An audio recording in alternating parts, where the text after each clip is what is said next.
no wase obuse ya one tablet ya dia offer one tablet na dia two no na obuso so na ya adia once obuse na fear not wase no fear not si obuse ya na oba one tablet ba ko pe ya dia Christ agenda movement and the fear not to ibrewe na Christ agenda movement wo mu ye kuma si sufula ya dia wo free Christ center so clinic no na wo sane se oba ana prep college first grade na so be sina ko patasi ana mango da na se police depot sa overhead no so wono ano wo be hwe right side wono ye wo alignment bi o na Christ agenda movement ye wo na ya adia oba wa betuyo ebra the Christ agenda movement emo bibiara ye botaya edi kanse be se ye po Kristo hu tewuro e ma mansan nyina te na ye di Kristo hu adanse adia church fellowship it enam se fellowship ntino o ye church na pese ye crusade ma na zo pese ye po Kristo hu tewuro ma wo area wa oba Christ agenda movement ye be decide madire dia ma ne ya po Kristo hu tewuro ye wuwa fiefiem akasempan e dia kire nkrofo na ya pija Kristo ama wasafo na opese ye ma no oba ya dia ye be yesa dia dem da ma na Christ agenda movement so ye was spiritual clinic wa ye ka spiritual clinic obu anu yare spiritually minimu bia na ya dia onamana kramai di na chini obo only hu kramai no ba wa won chen no de be a spiritual sickness na ya dia oba we can deal with it for you ya dia wo wa beye adukono ya yare wo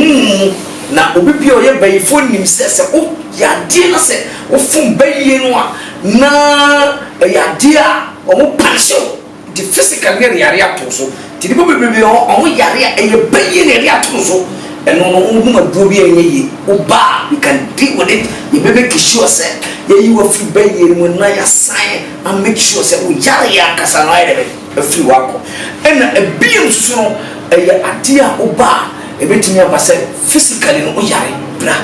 nye mo mpaye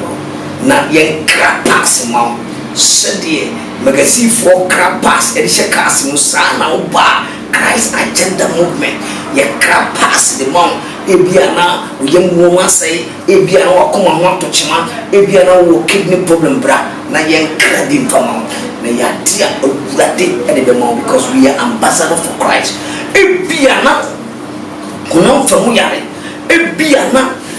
emotionally broken heart be a chill amana ko ye damness anu mano oba e ya dia be saw yare enam Kristo so enam yeso betimi asaw yare ebiana wa enter into drugs ebiana wa enter into cocaine we nesano mano mani ina oba is emotional issue oba we deal with it for you and answer unyame nam yeso betimi make sure say sano mani ina betimi afuru so e Christ agenda movement oba so join ya momba na mase betimi free na wotimi ababa betcho order for fear not one tablet na wase obusi sa wanse ogwa wasai no na the tablet na atu no say ya no pa bia be strong na me na semu na me de mas me wure ahye chiri pa se kai Psalm 56 no verse 6 hono eba oka sasemu o se onyamimu asemu na me de me wure ahye chiri se wa fa wure ahye onyame asemu enya dia honam we be di hwam tiye ba se wa nyinya me asem na me honam we be di hwam ene honam be fi ba be di hwam because onyame asem na betimi aka honam ahye because onyame asem no ene na timi di ni pabia we so edi ni pabia bi aba bia so ene ti no fa wo wura hye onyame asem fa wo wura hye onyame asem fa wo wura hye onyame asem ay adia wan kasa woni pedua na kasa e kutia wa woni pedua no ana wan kasa ni pedua no kutia wan kasa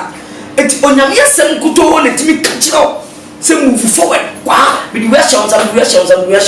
se sa wo ma no wan timi ante sa no wana se na wan fa wura hye onyame asem a onyame asem wan kasa ene bitimo pejawo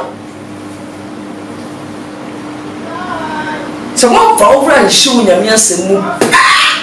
ni pebia no fiti asese kutia osa because the pebia we no the timini yo Nyame asem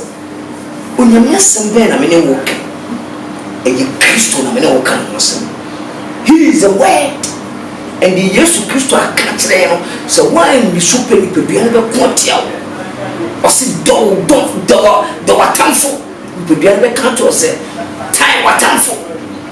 and no so Nyame asem a ye Kristo dia ma o say do watamfo ni pebia no be ka to say David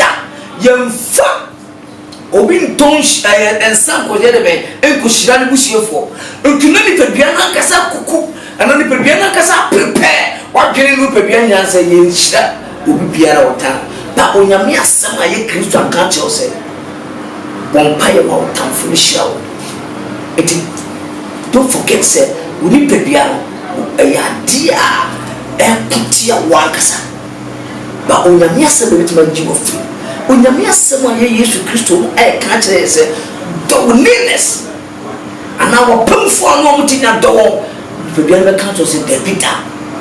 obi bia wota obi atan bi entitie ba enti Onyame asem na de be ebetimi abredi pebia asem enti oji Onyame asem a Kristo asem pedi no emne bituma abredi pebia asem amani pebia no enti menye kana ana enti minya nwoma emfata edi se uyi obia fear not udo mutu ni pebia so a pebia na medi nwano eti fa mutu Kristo asem a wakatre Kristo asem a odi amawo Kristo commandment odi amawo se ya dia ese udo tamfo ya dia emfa boni ntua boni ka ba ni pebia da ka to se bobi biara wodi boni bia boni ntua ka boni kum boni fo sa quotation no eye adia eye honam quotation tiri boni kum boni fo ba Kristo say o ba si e binya nkwa binya nso enti no Kristo mese boni be kum boni fo enti bra o ye Kristo ni make sure say o mo boni kum boni fo na mu modi papa ebe mo obi bi o ye di bonye ni na wasakra Onyame rerese ni panyina be sakra na on rerese ni panyina be wo enu ntino eya adia Onyame asem na ese ode ho toso de etoso biem se Onyame yeyem ena ede wotimi akọ enimo se uyi Onyame aye na uyi praises na u praise Onyame no eno na de wako wanim se eye adia what check politicians eba na nkofo honorable once the tia egbon honorable no fitia se na oyisika go se ya kawa it the more man ni pampo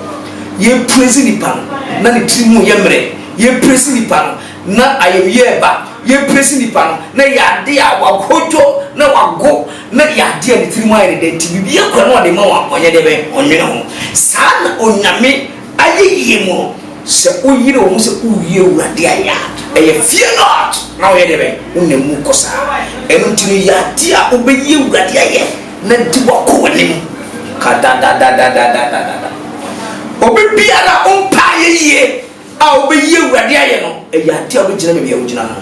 se yi awurade firi nkyɛnkora ne yɛ ba honam fam obi biara umpa ye a obeyi nkɔfa ye ade kakra na nipa ne yɛ ma ɔkɔwa nyina yɛ na wankamfo no bi mabiem ntitini ba ayeye eye key point and ayeye eye one of the key se uyusu pa wo honam fam no fam obeye nkolendifo enti awurade enne dey no de ma won se silbo ne ye awurade aye one tablet na wo kona wo ba eno ebetimi abo ebra me de ma se be ba wi fear not be bold fear not na silbo na fa wo hwe awurade mu